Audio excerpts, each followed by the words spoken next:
आपने कभी सोचा था कि एक चाय वाला शार्क टैंक में जाएगा या एक कॉलेज ड्रॉप आउट 8,000 करोड़ की कंपनी खड़ी कर देगा? दोस्तों, 2020 के बाद सिर्फ एक कोविड नाम का वायरस नहीं आया था, बल्कि एक और वायरस पनपा था जिसे कहते हैं स्टार्टअप वायरस, जिसने हर नौजवान के खून में फाउंडर बनने का जुनून भर दिया। लेकिन पहले समझते हैं स्टार्टअप आखिर है क्या। एक स्टार्टअप सिर्फ एक नई दुकान या बिजनेस नहीं है, ये एक ऐसा इनोवेटिव आइडिया है जो टेक्नोलॉजी के सहारे किसी पुरानी मुश्किल को नए तरीके से सॉल्व करता है। अगर एक दुकान सिर्फ एक मोहल्ले तक सीमित है, तो एक स्टार्टअप एक ऐप के जरिए पूरे देश तक पहुंचा सकता है। 2020 के बाद भारत में इसी सोच की एक ऐसी लहर आई थी जिसने पूरी दुनिया का रुख हमारी तरफ मोड़ दिया। दोस्तों, ये लहर कोई वक्ती उबाल नहीं है। 2021 हमारे लिए ईयर ऑफ यूनिकॉर्न्स कहा गया, क्योंकि उस साल भारत ने 42 नए यूनिकॉर्न्स देखे।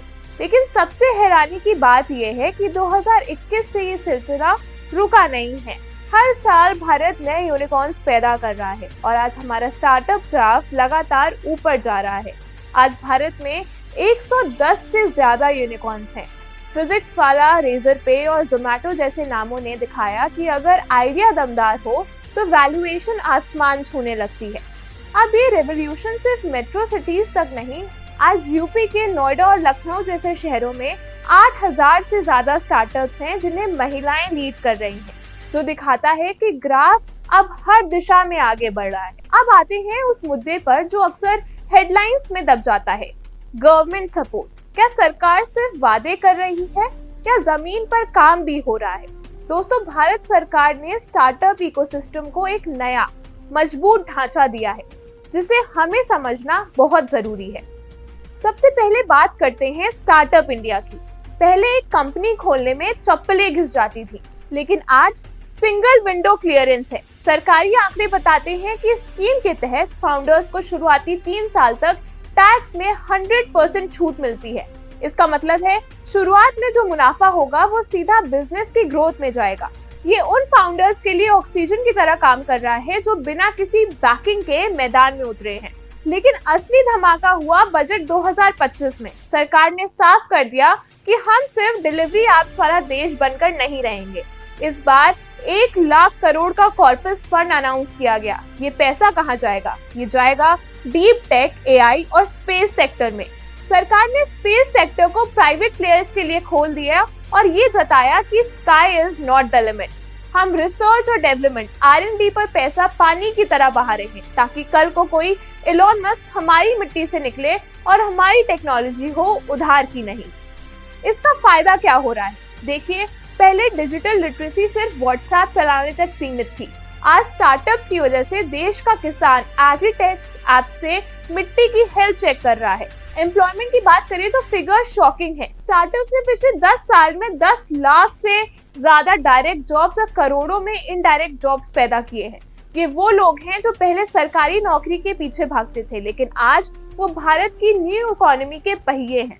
यहाँ एक और बात समझनी होगी, यूपी जैसे स्टेट्स में 50% से ज्यादा स्टार्टअप्स अब टीयर 2 और टीयर 3 सिटीज में आ रहे हैं। इसका मतलब ये है कि टैलेंट अब मेट्रो सिटीज का गुलाम नहीं रहा। नोएडा हो या लखनऊ, स्मॉल टाउन इंडिया अब यूनिकॉर्न बनने की फैक्ट्री बन चुका है। ये है असली वोकल फॉर लोकल का पावर। पर दोस्तों, अगर आपको लगता है कि हर स्टार्टअप एक सक्सेस स्टोरी है, तो ये आंकड़े आपकी नींद उड़ा देंगे। रिपोर्ट्स बताती हैं कि 90% इंडियन स्टार्टअप्स पहले 5 साल में ही दम तोड़ देते हैं। इनके डेथ सर्टिफिकेट पर वही 5 बड़े कारण लिखे होते हैं जो हर फाउंडर को रात भर जगाते हैं। चलिए इन्हें डिकोड करते हैं। हमारे यहाँ फाउंडर्स और इन्वेस्टर्स को एक बहुत बड़ा वहम है कि भारत की आबादी 140 करोड़ है तो मार्केट भी 140 करोड़ का है। नहीं, असल सच ये है कि भारत में एक इंडिया 1 है और एक इंडिया 2 बसता है। आपका स्टार्टअप जिस प्रीमियम सर्विस का है, जैसे कि एक्सपेंसिव कॉफी या हाई एंड एप्स को बेच रहा है, उसके लिए असली पेइंग कस्टमर्स सिर्फ 3 से 4 करोड़ ही हैं। बाकी की आबादी प्राइस सेंसिटिव है। जैसे ही आप फ्री या डिस्काउंट हटाते हैं, वो 140 करोड़ की भीड़ गायब हो जाती है।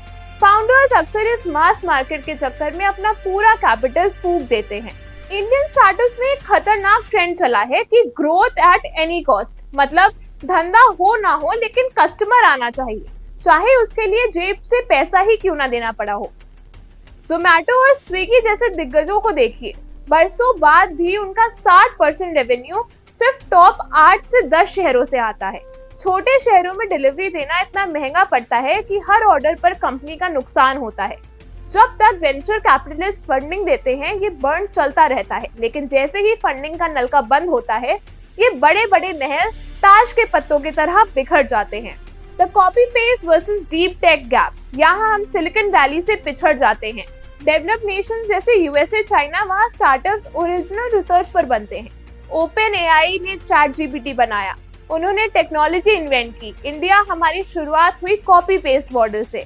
अमेरिका में अमेज़न है तो इंडिया में फ्लिपकार्ट, वहीं उबर है तो यहाँ पे ओला। इसमें दिक्कत ये है कि जब तक आप सिर्फ एक मॉडल को कॉपी कर रहे हैं, आपके पास कोई इंटेलेक्चुअल प्रॉपर्टी जिसे हम आईपी बोलते हैं वो नहीं है। कल को कोई बड़ा प्लेयर आएगा तो आपका धंधा खा जाएगा। साथ ही डेटा प्राइवेसी और ट्रांसपेरेंसी में इंडिया स्टार्टअप्स का ट्रैक रिकॉर्ड कच्चा है, जिस वजह से ग्लोबल मार्केट में हमें वो प्रीमियम ट्रस्ट नहीं मिल पाता जो एक अमेरिकन या जर्मन कंपनी को मिलता है। आज भी कई जगहों पर सिस्टम ऐसा फंसा हुआ है कि सरकारी लोन या सब्सिडी पास कराने के लिए बिचौलिए या प्रोसेसिंग करने वाले लोग कुछ % का कमीशन मांग लेते हैं। एक तरफ स्टार्टअप इनोवेशन की बात कर रहा है और दूसरी तरफ उस पुराने लाल फीताशाही से जूझना पड़ रहा है। आज भी भारत के छोटे शहरों और गांवों में ऐसे हजारों युवा हैं जिनके पास यूनिकॉर्न बनने का आइडिया है। वो मेहनत करना चाहते हैं लेकिन उन्हें पता ही नहीं है कि इन योजनाओं का लाभ कैसे उठाएं, फॉर्म कहां भरना है, डॉक्यूमेंटेशन कैसे होगा और बिना किसी पहुंच के फंड कैसे मिलेगा। ये जानकारी उन तक पहुंच ही नहीं पा रही है। नतीजा, योजनाएं तो हैं, बजट भी है, लेकिन जो हकदार हैं उसे चीजें मिल ही नहीं पा रही हैं। सरकार को अगर सच में स्टार्टअप की क्रांति लानी है तो इन बिचौलियों को सिस्टम से बाहर करना होगा। शायद आप ये सोच रहे होंगे कि क्या भारत का स्टार्टअप का सपना टूट रहा है? जवाब है बिल्कुल नहीं। हम बस एक मैच्योरिटी फेज से गुजर रहे हैं। 2021 की लहर में हम वैल्यूएशन और यूनिकॉर्न के पीछे भाग रहे थे, लेकिन अब भारत का फाउंडर वैल्यू और प्रॉफिट की भाषा सीख गया है। याद रखिए, साल 2000 में जब .com बबल फटा था तब हजारों कंपनियां डूबी थी, लेकिन उसी में से अमेज़न और गूगल जैसी दिग्गज कंपनियां बाहर निकली थी। आज भारत का स्टार्टअप इकोनॉमिक्स उसी मोड़ पर खड़ा है। आने वाले समय में वही स्टार्टअप टेकेगा जो सिर्फ जुगाड़ नहीं बल्कि सॉल्यूशन बेचेगा, जो सिर्फ बड़े शहरों के एसी कमरों में बैठकर नहीं बल्कि भारत के खेतों और छोटे शहरों की असली मुश्किलों को हल करेगा। सरकार ने रास्ता बना दिया है, फंडिंग का बाजार अब समझदार हो गया है। अब बस इंतजार है उस अगले बड़े इंडिया का जो भारत को दुनिया की स्टार्टअप कैपिटल बना देगा। अगर आपको ये एनालिसिस पसंद आया हो तो इस वीडियो को उन दोस्तों के साथ शेयर करें जो अपना स्टार्टअप शुरू करने का सपना देख रहे हैं। ऐसे ही डीप फैक्ट बेस्ड न्यूज के लिए नेशन नाउ समाचार को सब्सक्राइब करें और बेल आइकन दबाना ना भूलें। मैं हूँ श्रेया, देखते रहिए नेशन नाउ समाचार, जहाँ खबर ही नहीं उसका पूरा सच मिलता है। जय हिंद।